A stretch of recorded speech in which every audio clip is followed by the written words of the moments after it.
Show the creative.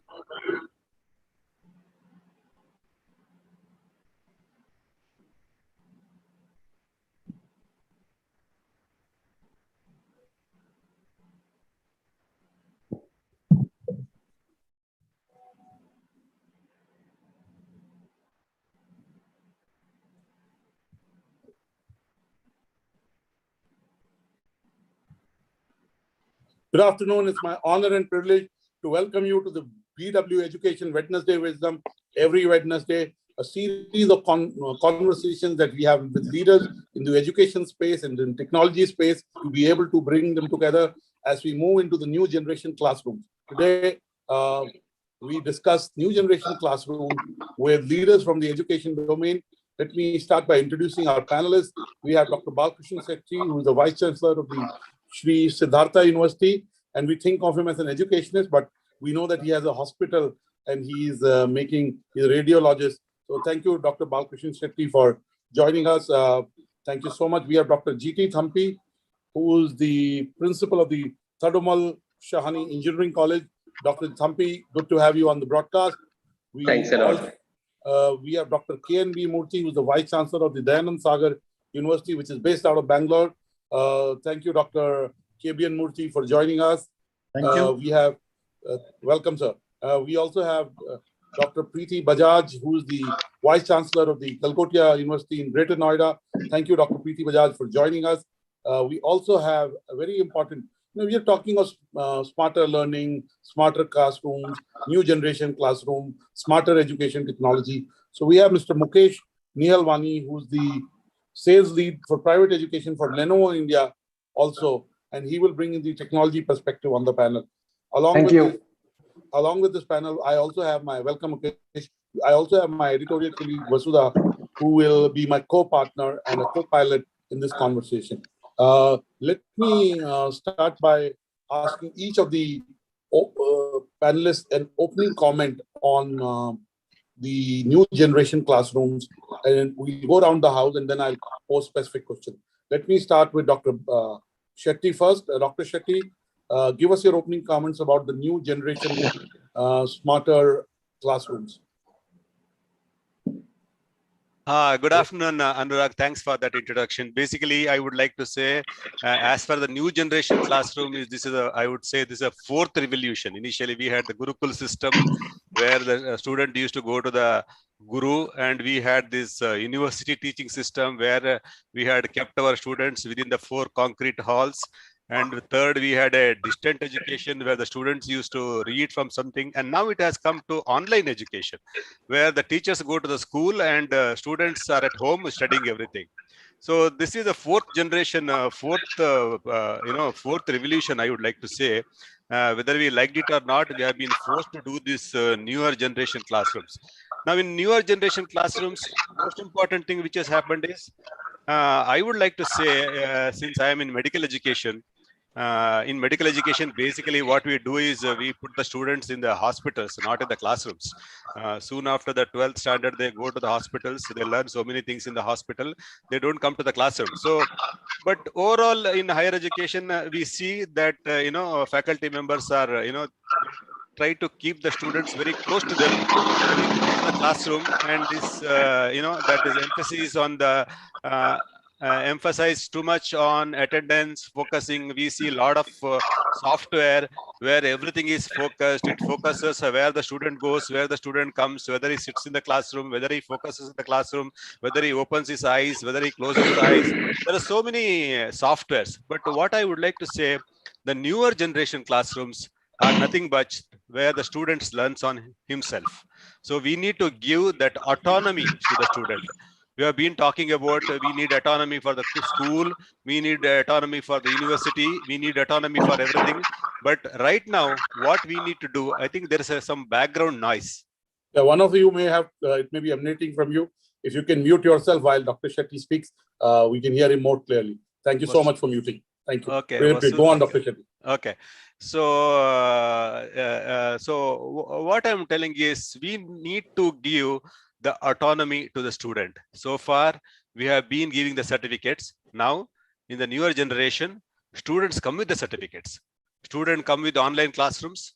student come with the online courses, and you can say that my student comes with the Harvard certificate, Stanford certificate, any university certificate. You tell him the way the heart works. He will tell you, he'll give me the certificate, the way heart works. He has got a certificate from the best of the universities. This is one thing which I'd like to say. What is important here is a newer generation has flipped the classrooms. The classrooms have been flipped from the concrete halls of the colleges and the universities to the environment where he can sit and read anywhere. See, this is like anywhere, anyhow, anyway student, and the teacher has got limited roles.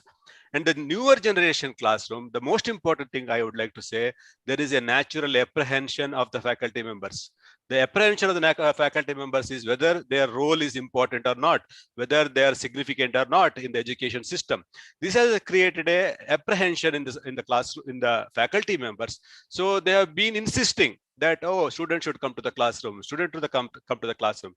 I don't deny that students should come to the classroom, but newer generation classroom is a classroom where interaction should take place between the faculty and the student.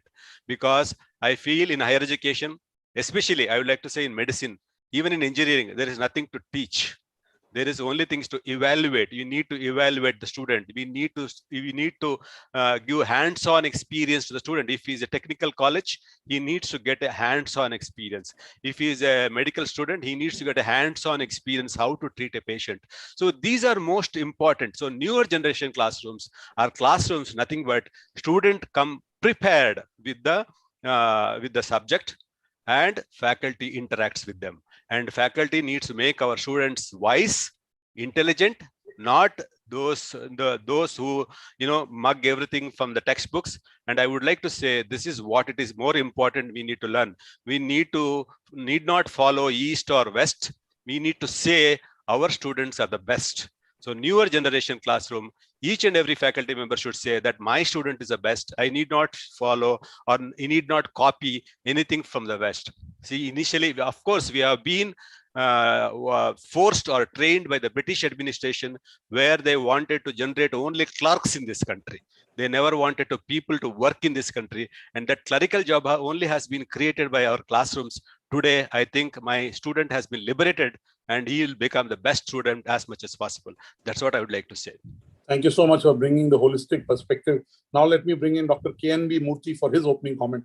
Dr. Murthy, your opening comment on the new generation classrooms. Thank you. Respected co-panelists, I'm honored for the invitation extended to me. Before I exactly start my comments on whatever it is, I would like to quote Albert Einstein here. Albert Einstein has indicated that education is not learning of facts, but the training of the mind to think. I think that's the right perspective, which is it's timeless. Therefore, whenever we think of Dr. Murthy, if you can switch on the camera, we know you are there, but we can't see you. So if you can switch on. Sure. I think because the bandwidth is slightly less, I thought. Yeah, but you're perfectly visible and audible. So I don't think there's a bandwidth issue. But if that happens, you can obviously switch off. But right now you're absolutely I think the bandwidth is issue is there. Therefore, I just switched up my. Yeah. Right, sir. Yeah. Go on. When we talk of classroom, normally I see two people there. One is the learner, the other is the instructor, the teacher and the learner. Whenever we talk of a new generation classroom, the basic difference that we see is the ability to adapt technology and delivery models to optimize the knowledge transfer. How does the knowledge get transferred from the instructor to the learner using the new learning methods or the delivery methods and the technology? When we talk of such an environment, we need to consider the today's student. The today's student normally is a student which requires or wants the devices to be there, because most of the younger generation today have grown with the technology. with information. Therefore, they are quite think differently and learn differently. Therefore, that's the premise with which we need to understand. Today's student also uses devices for multiple things. One, for learning as a tool. That's one thing that's going to happen. Second, the discussion in a classroom also is being done through a device. Third, device is also used for as a gateway to the world, basically connect to the world. Then also a content delivery is the other thing that's going to happen. Therefore, technology is going to be transparent going forward. When I say transparent, right now a faculty or the teacher, when he gets into the classroom, he needs to set up everything before start the lecture. Probably going forward, the technology will create an environment or set up the whole set of things as soon as the teacher walks into the classroom. That's the new generation classroom that's been imagined now, wherein the focus is going to be on the people. I'm sure the technology would bring in a lot of comfort, lot of changes in the way we are going to learn and teach. I'm sure the present day children need to be familiar with the kind of technology that's going to be used, and also the teachers need to get that ability to use the technology to the best possible way. I think those are my opening comments. Thank you, Dr. K.N.B. Murthy, for it. He is the Vice Chancellor of the Satyabhama University in Dayanand Sagar University in Bangalore. He's joined us from the campus and he's made his opening remarks. Let me bring in Dr. G.T. Thampi, who's the principal of the Thadumal Shani Engineering College. Dr. Thampi, your opening comments before I bring in Mr. Mukesh Nihalwani and Ms. Preeti Bajaj, who's the Vice Chancellor of the Galgotia University in Greater Noida, into the conversation and get into a freewheeling conversation. Your opening comments, please. You'll have to unmute yourself, Dr. Thampi. Unmute in 2020 and 2021 has become a very important word. Yeah, that's correct. My greetings to one and all present here. Thanks for this invitation, Dr. Batra. I envisage high level of instrumentation in classroom based upon the cognitive load theories and behavioral science. Having said that, the early 2000 advent of MOOCs, massive open online resources, people written obituary of higher education. That failed to happen. That is essentially because the learners are not essentially intrinsically motivated. Therefore, for foreseeable future, there is massive scope for brick and mortar universities and classrooms. So we are also expected to improve upon the theoretical rigor. It's not only hands-on. We are expected to offer a conducive learning environment.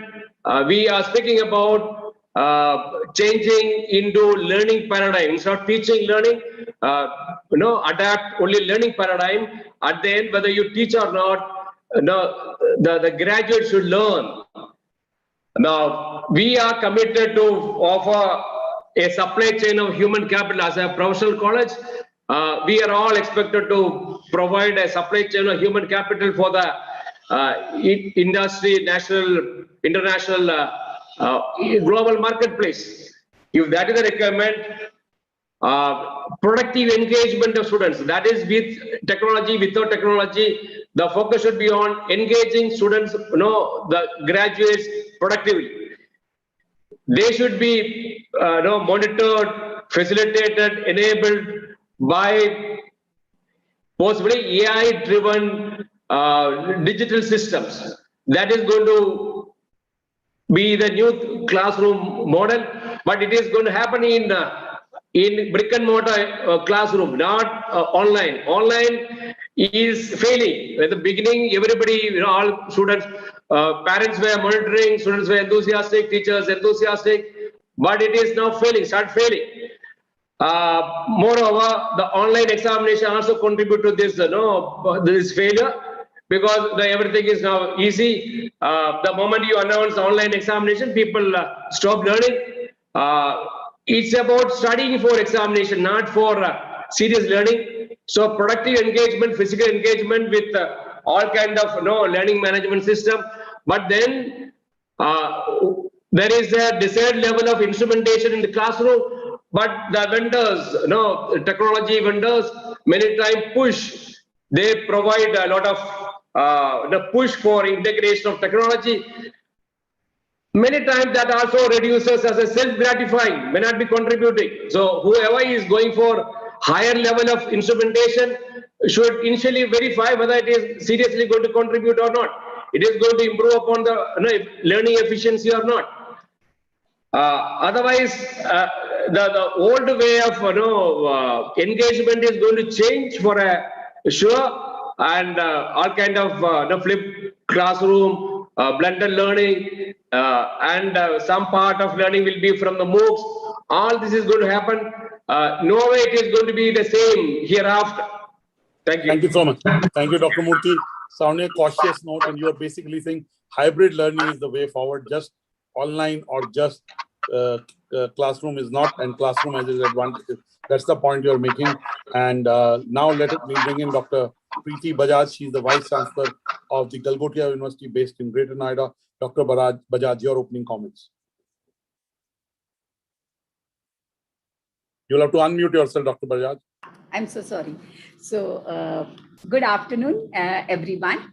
My co-panelists. So I would like to say a few things, although most of the points have been covered, but I would like to highlight on Education 4.0 that the new age classroom is going to be the truly example of, Education 4.0, lot of learning tools and completely digitally driven education, which is going to be using data analytics and AI tools. Strongly technology-based education, although it is going to be, we cannot replace the physical classrooms, but it is going to be, the future is going to be the blended education. And apart from that, I would like to say three things which to make it successful, this smart classrooms or digitally driven education system, three things I always say for teachers, especially, it is going to be the skilling or learning, unlearning, and relearning. These are the three words which every teacher has to adopt. Without that, because if technology based, how many teachers, what is the percentage in India who knows the technology, who are conversant with the technology driven, technocrats themselves are, many times find that it is, rapidly, they find it to be difficult to keep pace with the rapidly changing technology. So with so many tools flooded in the market because of pandemic, it's very, very challenging for teachers' part to cope up with the technology, to evolve the new ways of engagement of the student. When we are talking about, the student would have flexibility, the student would be at centric. So far, teacher-driven monotonous system was there. Now, suddenly it is going to change over from teacher-centric to student-centric. And when we are saying student-centric, where to learn, what to learn, how to learn, all would be driven by student. And in that case, how would be the engagement model so that their interest in the education would survive and for, the impact would be there. So, and we should get in, the outcomes, probably the better outcomes. For this, it is very, very essential that every teacher has to come out with what are the essential skills, what are the necessary skills, and what are the skills related with, and his knowledge and command over the subject as well. That's also very, very essential. And the how he if he can himself design or develop the e-resources would be very, very beneficial. But then if not, the global, he should know at least the sources of, across the globe, that what are the best resources for his domain, so that he can engage the students and he can suggest these are the additional way of learning. So that very, very recently, UGC has also come out with a mandate on, blended learning. It says,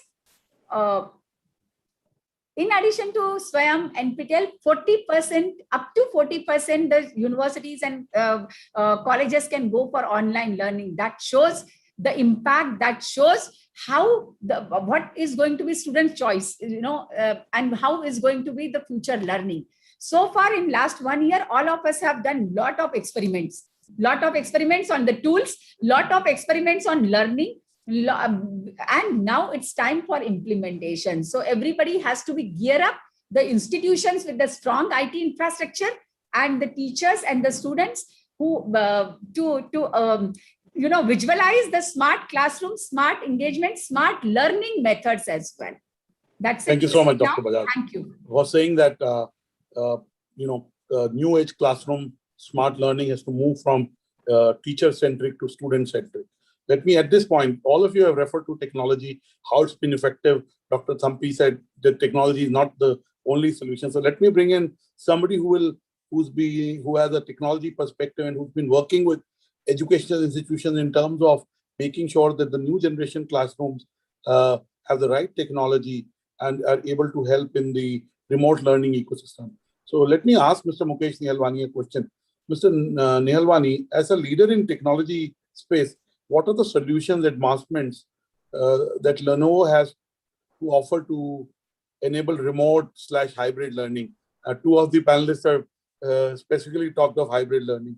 So give us your experience of working with educational institutions.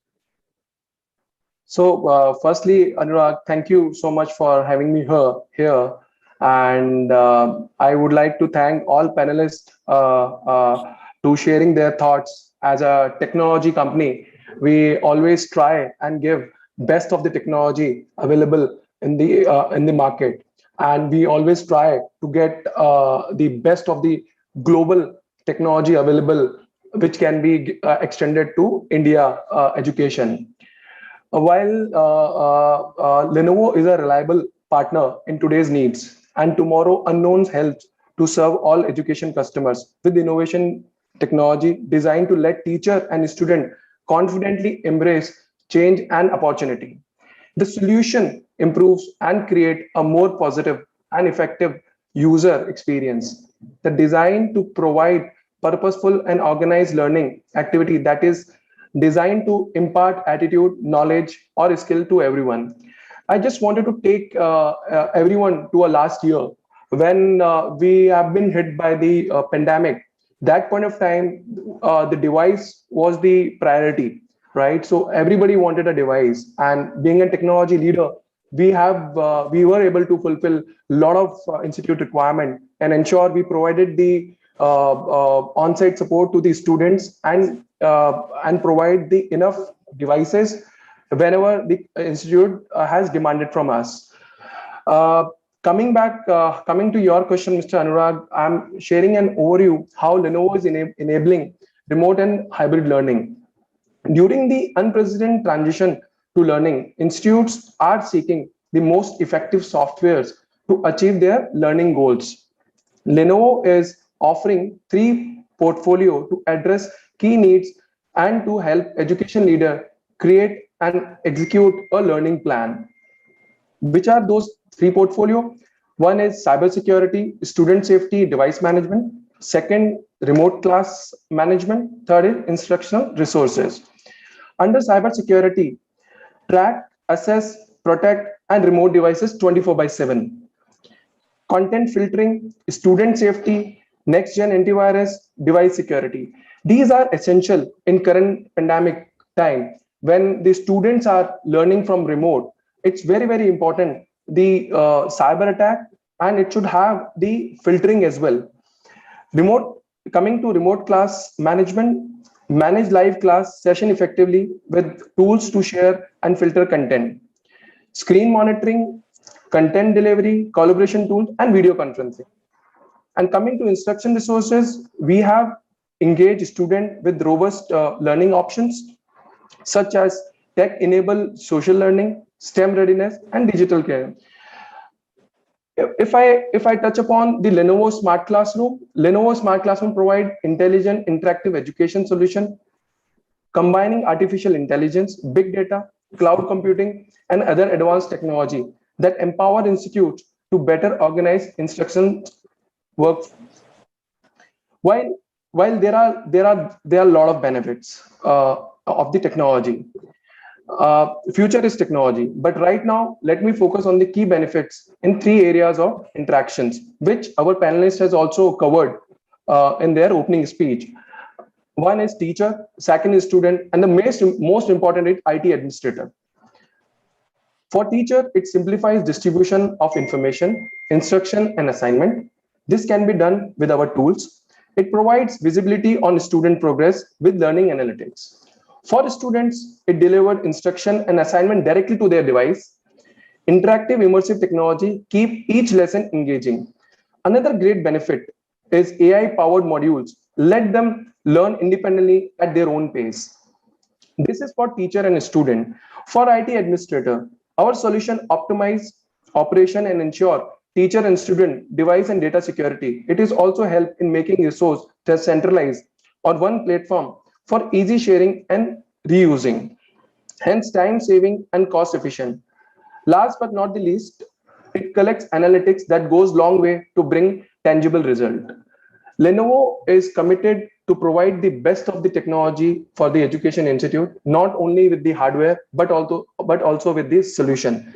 We do have solution which can enable institute to continuity of remote learning, not only the remote learning, but also with the hybrid learning as well. Thank you. Back to you, Anurag.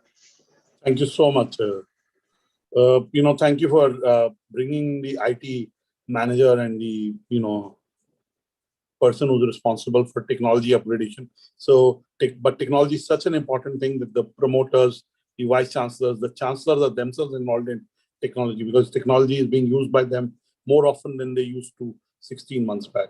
So now let me ask my second set of questions to all the panelists basis of what they said. Let me start with Dr. Preeti Bajaj this time. Dr. Bajaj, with the remote learning becoming the need of the year, if I may say, need of 2021, continuing from last year, which is 2020, do you see education systems completely moving into remote learning or foresee a hybrid learning system in the coming year? Do you alluded to that? I'd like you to unmute yourself and answer this. So thank you. But then, as I said, that we cannot anytime replace the conventional mode of teaching learning. That's going to be always there. But in addition to having said that physical learning, so the future is going to be physical plus virtual both.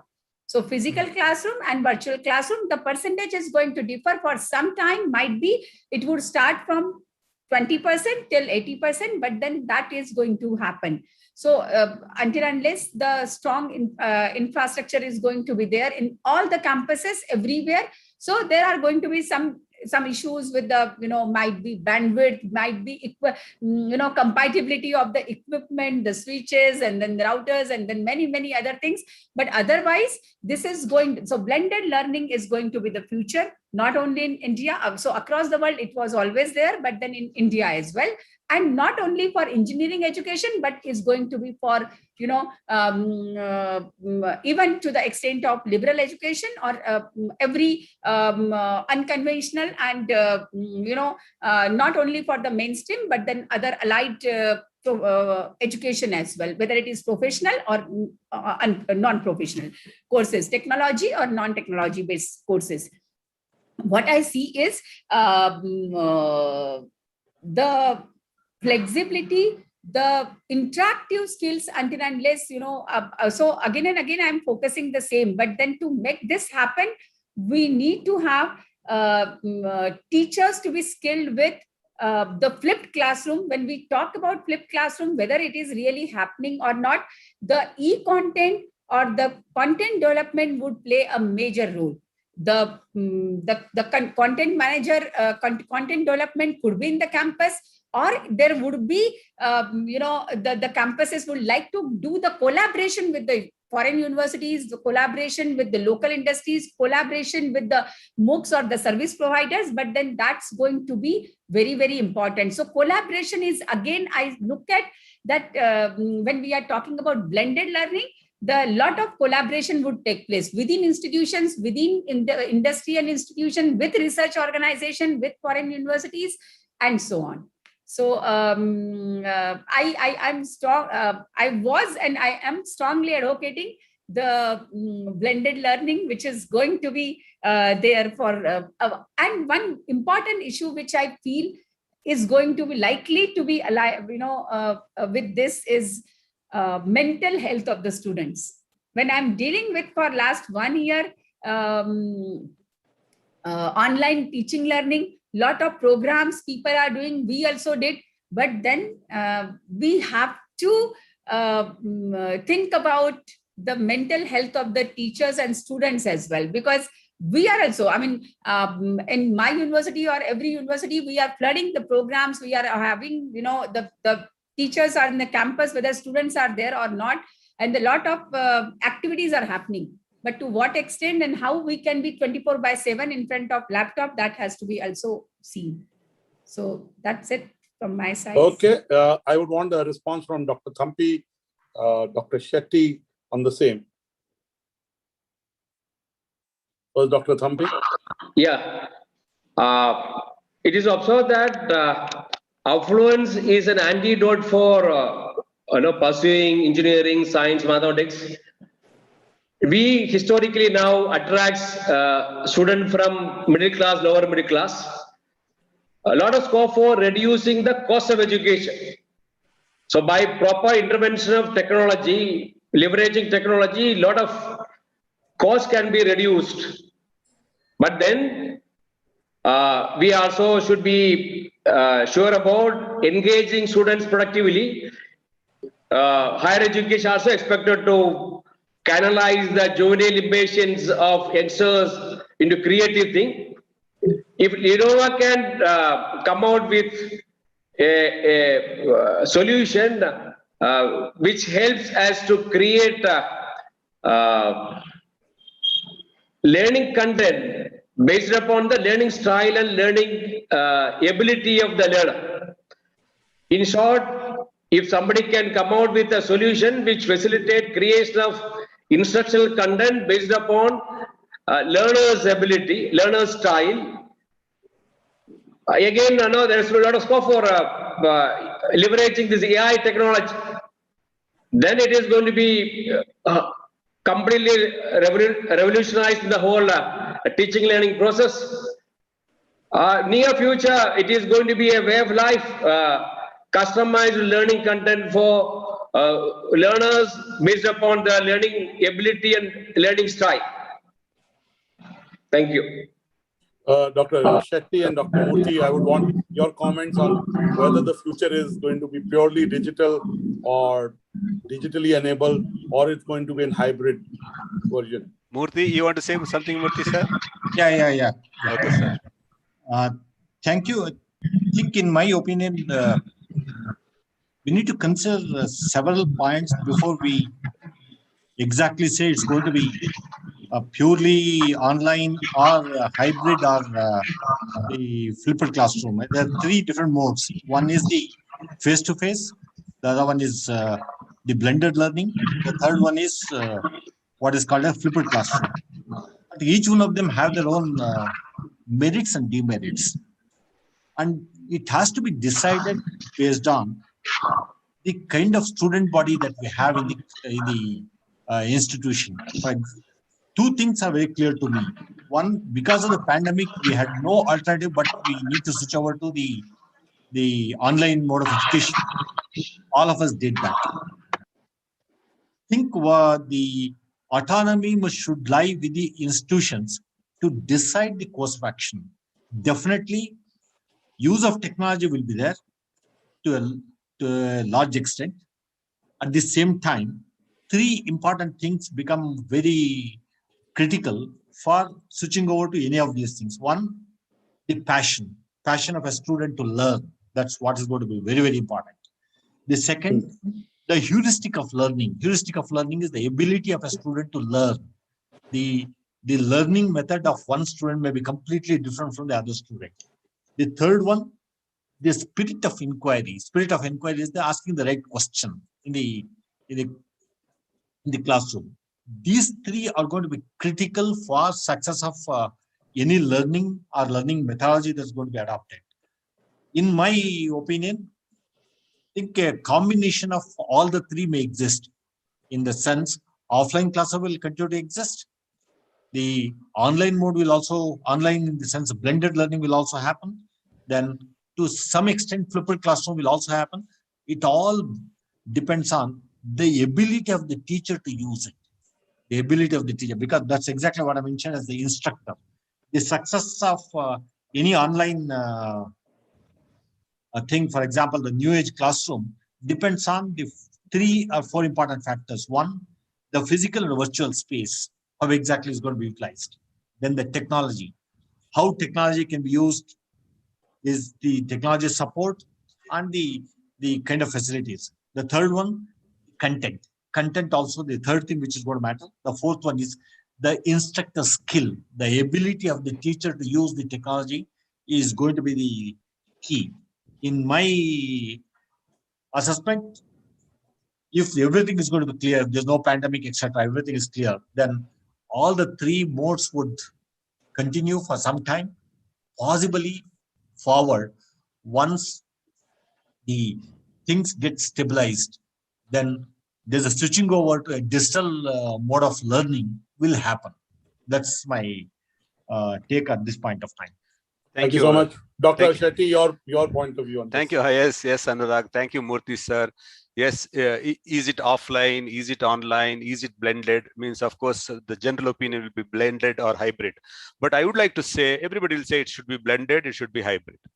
But as a doctor, I would like to say the decision should be not with the UGC, not with the university, not with the college. It should be with the student. We need to identify what the student likes. Professor Tampi sir said online education has failed, but really, I don't know whether it has really failed or not. Okay.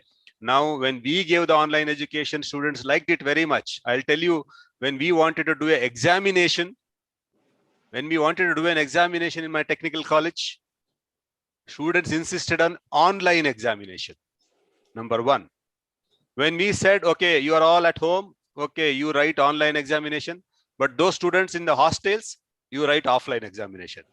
Then all those students staying in the hostel, vehemently they resisted writing on-site examination. Then we said, you are on-site, you write on-site. Then they immediately, everybody vacated the hostel, went offline. Okay, then they wanted to write online examination. So what I'm telling is, student is a boss. Let's not think we are the bosses here. Student is a boss. You want to teach something, they know what to learn. You want to insist on attendance, they want to know how to make up the attendance. You want to force them technology, they know what a technology to be followed. Today, the number of technology available to a student is humongous. It is enormous. Just now, if you open your internet and see how many webinars going on education, technology, I think you cannot just count them. So I would like to say the student is a king. We always say in medicine, if I read, I forget. If I write, I remember. If I do, I know. So we need to make the student to do something. They need to do something. It is not that, I would say, the satellite training programs which we insisted in Karnataka government with ISRO failed miserably. We wanted to do satellite technology because in government schools, we gave ISRO. What is the status of SWAYAM? What is the status of so many online education platforms given by the government? How many people are using it? It is there. Government UGC tells us the students should use that. Yes, we tell our students to use that, but how many students are using that? That is very important. So in that way, I would like to say what Mukesh has told us, this online teaching, these technologies. I would not say that I need to bombard my student with the technology, but what Mukesh has told, whatever technology is available, I will definitely tell my student to use this technology. That availability is there, the technology is available, but the student is the boss. Our ability, our goal, our aim is to make my student wise. He should be a good student. He is not a person, a robot who is scoring marks in the examination. He should have the ability to take decisions during his lifetime. And we need to, as faculty members, we need to enhance the intellectual energy of the student. That is much more important than telling them use this technology, come to the classroom and all those things. And he is the boss. And most importantly, I would like to say, at this present situation, we need not copy the West. Just remember, just imagine the situation of COVID infection. What has happened in US, Italy, Germany, France? People are dying like anything. What they could do? They could not do anything. Imagine if it had happened only in India. These people would have made fun of us. Okay, I remember when the plague struck in Surat. I was in US and they made fun of us. They're telling that you Indians worship rats because it is a vehicle of Ganesha. All such things they used to make fun of us. But I know what we can do. We know most of the things, and the most important thing is these people, or the Western educational style, should not force us to create clerical jobs in this country. We don't need any more clerks in this country. We need people who can work, who can impact, who can show results. And my student is capable of doing that, provided my faculty and my institution, my student, my UGC, my government supports him. So what I would like to say, it is a decision of the student. And I feel many of these such programs, I usually ask a student representative to participate in the webinar because he can give me the correct idea. That's what I would like to say. Thank you. Thank you so much. At this point, let me ask you, and let me start with you, Dr. Shetty, this time again. What are the challenges that you have faced or foresee in the remote learning?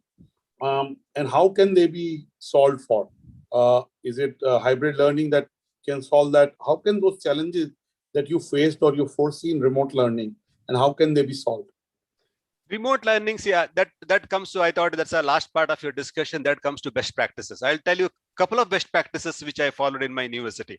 Number one, remote teaching is not one-way teaching. You don't teach them. You don't need to teach. I don't think my higher education student need to.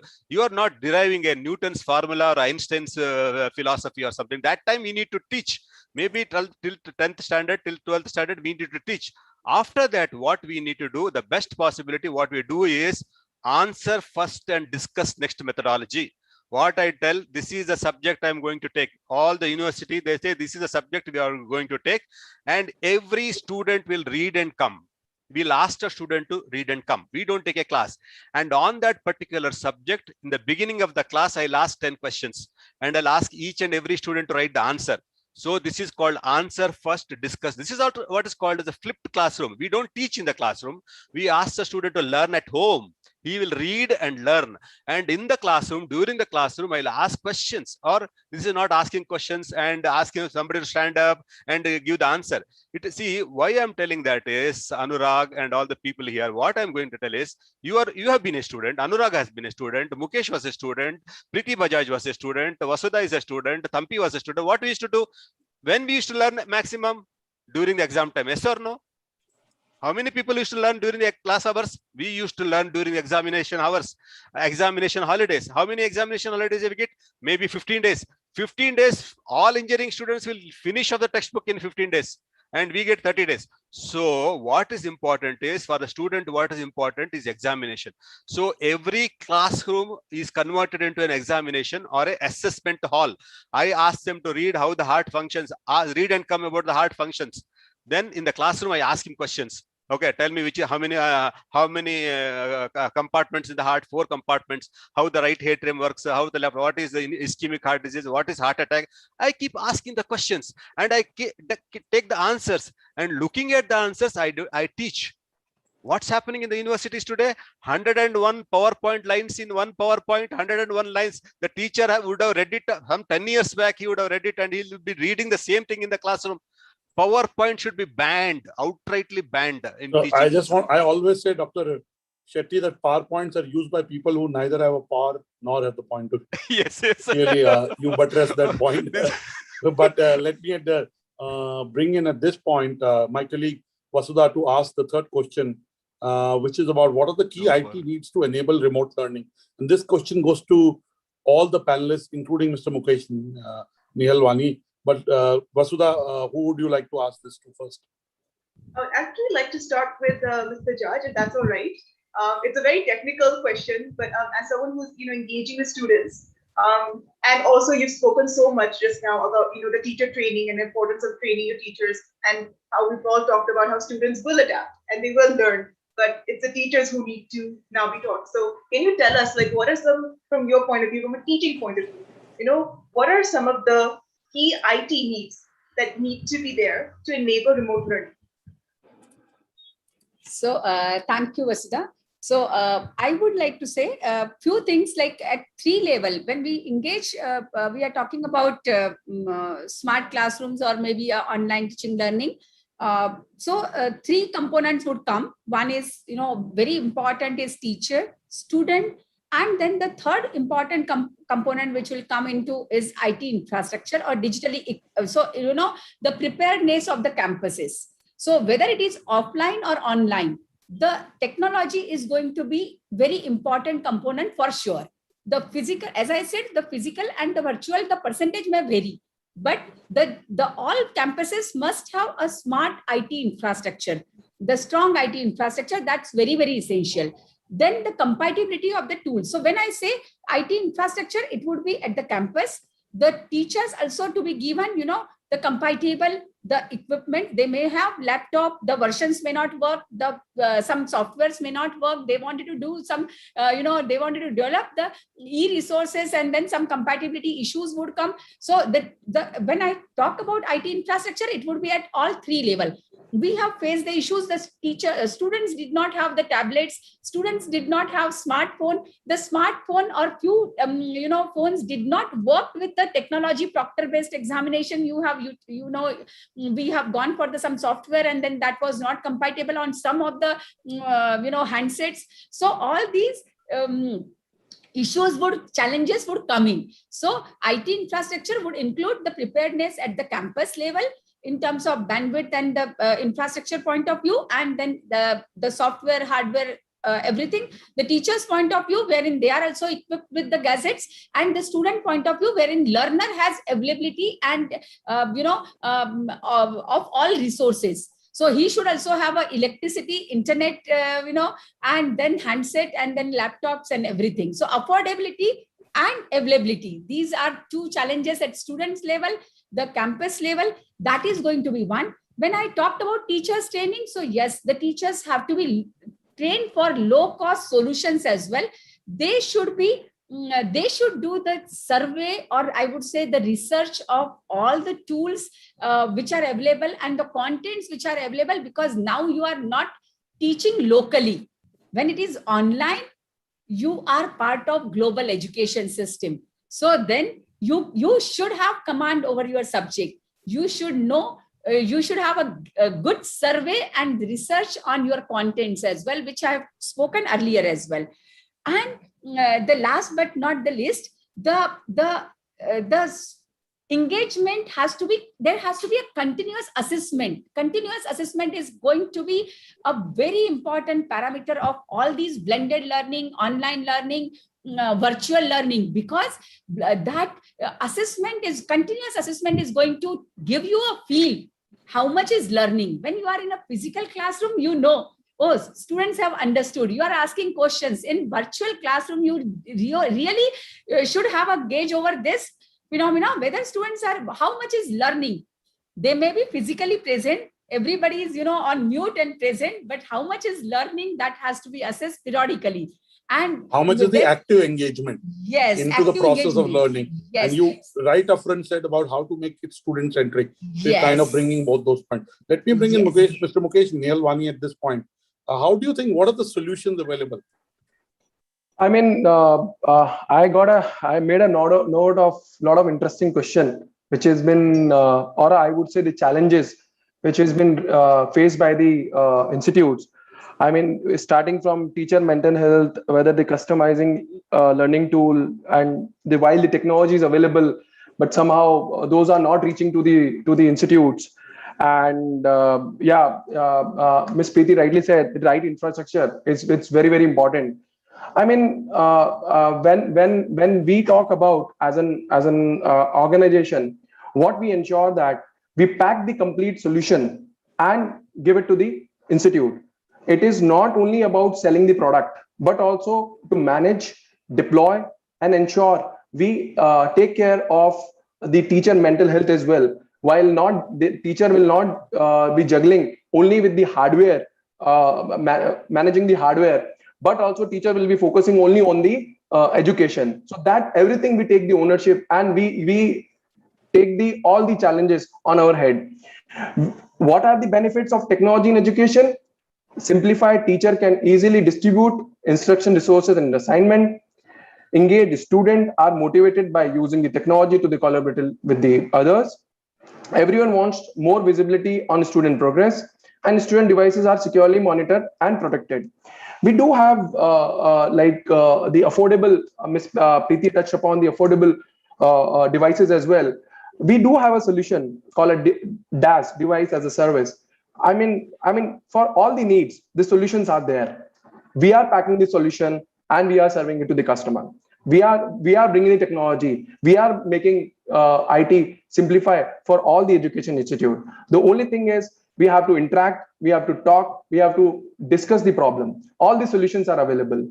Our country has all the solutions, and we have catered so many universities in last year when they wanted to distribute the PCs to the students, but because of the pandemic, they were not able to do it. We help them. We ensure that all the product to be installed, they are getting the right gadgets, they are getting the right products, like right camera, right speakers, and everything has to be enabled in such a way the student should have the seamless of education.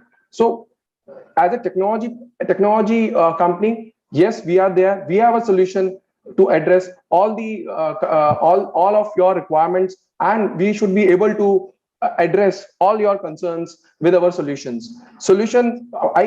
We also personally believe hybrid and distance learning will be there for some time, and we have a smart classroom solutions which are not only cater the distance learning, but also the on-premise, but also on the hybrid classroom, but also in a distance learning as well. Thank you. Back to you, Anurag. Thank you so much, Mukesh, for bringing in that technology solution-oriented approach and giving example. At this fragment, I'll again bring in Vasudha to possibly ask Dr. Thampi and Dr. Murthy the last question, and possibly then we will wrap up. Vasudha? Yeah, thank you, Dr. Batra. Dr. Thampi, you also mentioned before about, and also Dr. Shetty also brought that up, how students learn their most during an exam time. So, and we heard Mr. Nehalwani talk about, solutions. So I think that these are two biggest problems, right? Teacher training and examinations. So from a good educator's point of view, like what would be the ideal solution to this online examination? Lenovo is also speaking about immersive technologies. To practice these immersive technologies, we need virtual reality, augmented reality, hardware or software solutions. We need to have very strong public cloud service, and obviously IT infrastructure. That is the minimum, the bottom line in any higher education institute. And online examination may not be foolproof. Still, AI driven solutions are available. To a greater extent we can use it. By and large, going forward, we might be reverting back to classroom examination.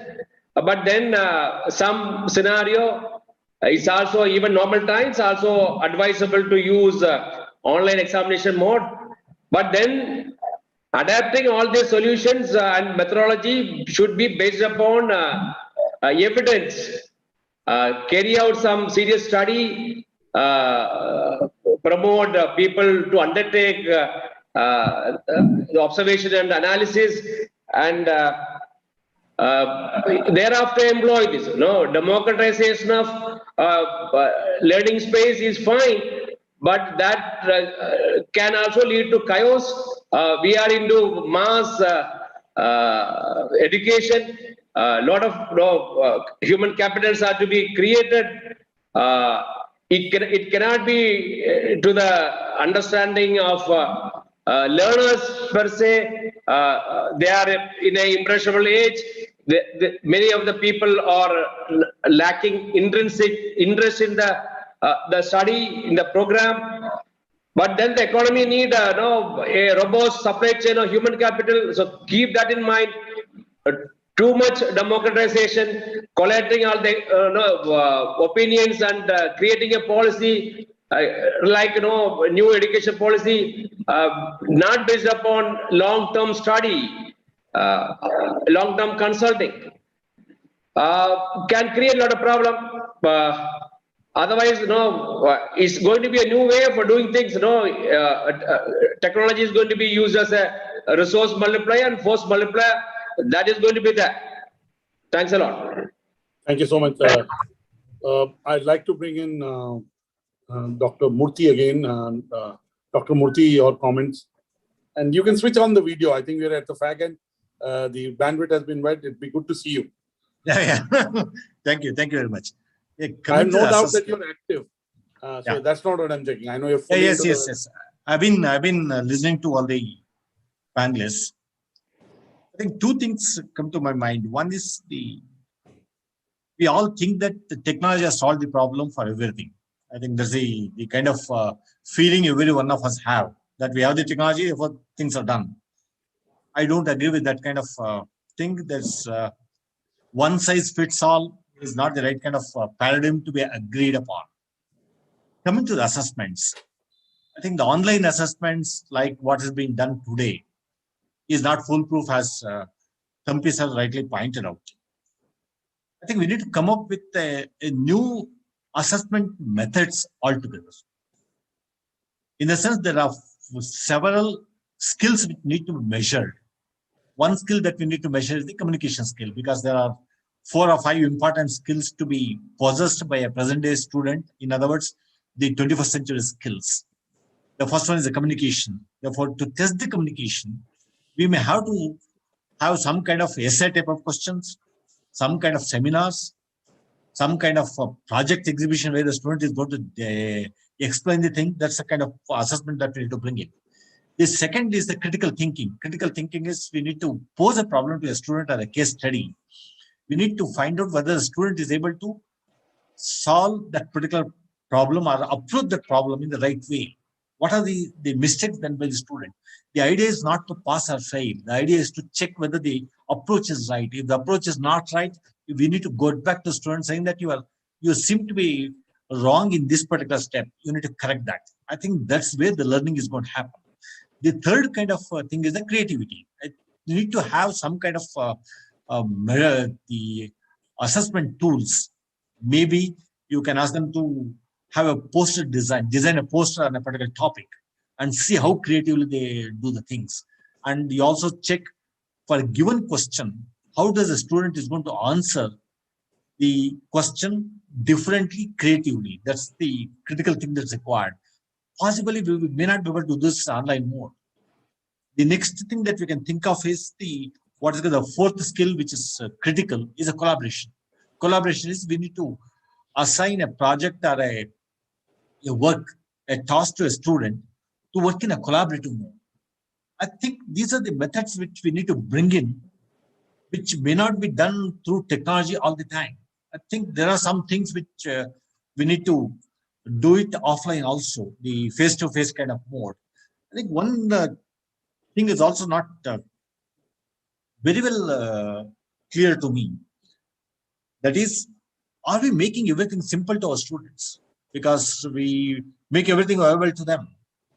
All that, the basic difference that I see between the before the interaction of this technology and all those things and the earlier days, we used to search for the information because the information was not available, where we need to search for information all over. Now we have plenty of information. We have to search again. What's the right information? I think the paradigm shift is there. The second thing that I also see is, by giving all this information straight away, are we narrowing down the imagination, the thinking ability of a student? Because everything is available, not much to be done. Therefore, all that the student has to do is to copy and paste it here. Is it a cut and paste that's going to help the thing? I think it's necessary for all of us to, as educators, think over and bring in those models. Ultimately, the overall opinion of mine is that we need to bring in a kind of model that we had in the Gurukul kind of system. Gurukul kind of system is basically permit a student or allow a student to learn his or her own pace, at their own pace. That's critical. Therefore, we need to tell the student that this is your ability. This is exactly what you like most. Start working on that. And the other thing that also required is to make an assessment of the ability of a student, what the student is good at. Basically, the student is good at coding, good at the communication, good at research, good at entrepreneurship. Those skills have to be identified. We need to guide the students for the right career path. I think all these things have to be done by the teacher in the classroom. I don't think technology would give all of us all the power to do everything that's required. I think, in my opinion, assessment methods have to change, has to evolve. And I'm sure in the coming years, and these methods would mature and a lot more changes are going to happen. It must be the institution dependent and the student dependent rather than anything else. That's my comment. Thank you so much for those very valuable comments. We're already at 4 p.m., so I'd like a quick 30-second wrap up from each one of you. Let me start this time with Mr. Mukesh Nihalwani. Mr. Mukesh Nihalwani, your closing comments as we end this discussion on new generation classroom, smarter education, and the role of technology in education. I would like to end this great webinar with my 2 comments. One is future of success lies in technology, provided we learn from it. And the second, with my 15 years of experience, I have come to understanding one thing.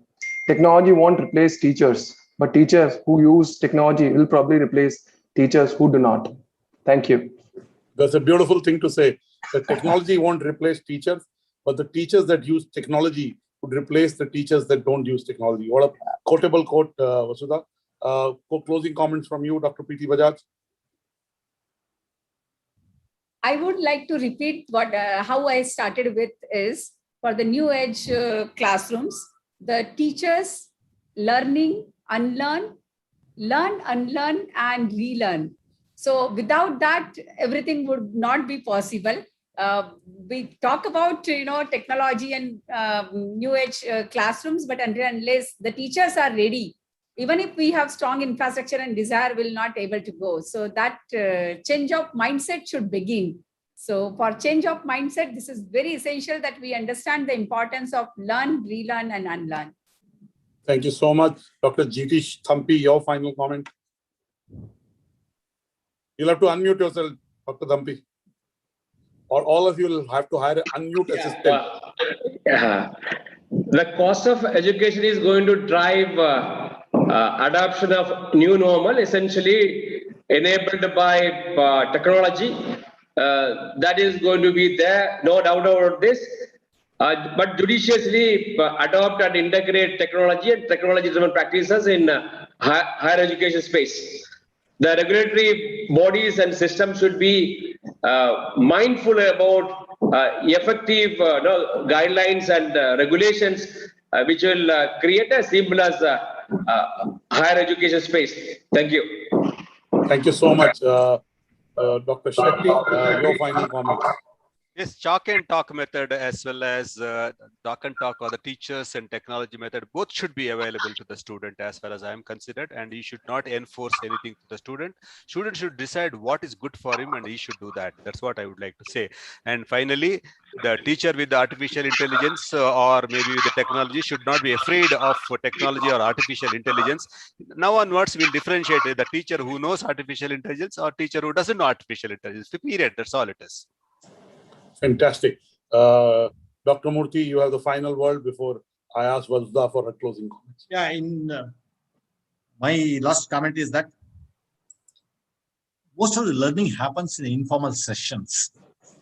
I think the formal and informal sessions, formal is basically is more rigid and strict, whereas the informal sessions are the ones which make a huge difference. I think going forward, we may have to use the technology and the other channels for bringing in the informal thing. After the classroom, if I work with a teacher, I'll learn more. I think most of my learning happens after the outside the classroom rather than inside the classroom. That's what my final comment is. Thank you so much. Vasudha, you being the youngest on the panel, I'll let you wrap that. Young people adapt to technology and use technology in much deeper way than we all do. So final comments. Thank you, Dr. Bhatta, and thank you all panelists for coming here today. Now, especially like to thank Mr. Helwani for coming here today and joining us, because generally we have these discussions and they are all theoretical and ideas, which are great. It's always great to exchange those ideas and to hear those ideas and to hear them from professionals and experts who are in this field and working towards solutions and not just about the issues.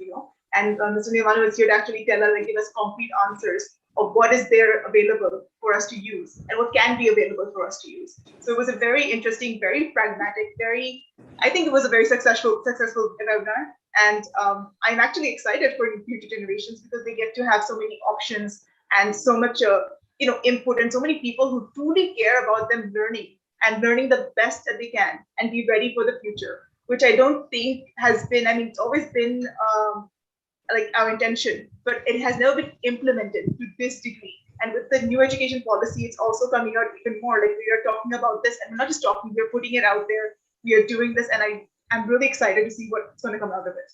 Thank you. Thank you so much. I just want to tell all our viewers, participants, that I'll see you next Wednesday, that is 23rd June at 3 p.m. Again, exciting set of panelists who are education leaders to talk about the new generation classroom, 3 to 4 every Wednesday. So I'll see you next Wednesday on 23rd June. Me, Vasudha, and Mukesh will rejoin you. And today, again at 4:30 p.m., I look forward to celebrating the future of education with Dr. Rajendra Pawar, who joins us at 4:30 p.m.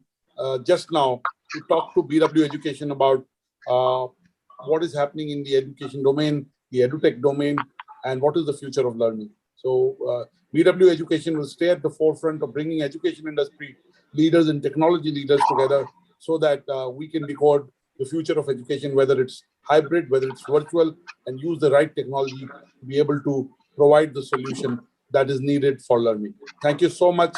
God bless you. Thank you very much. Thank you. a lot. Thank you so much. Thank you. Thank you.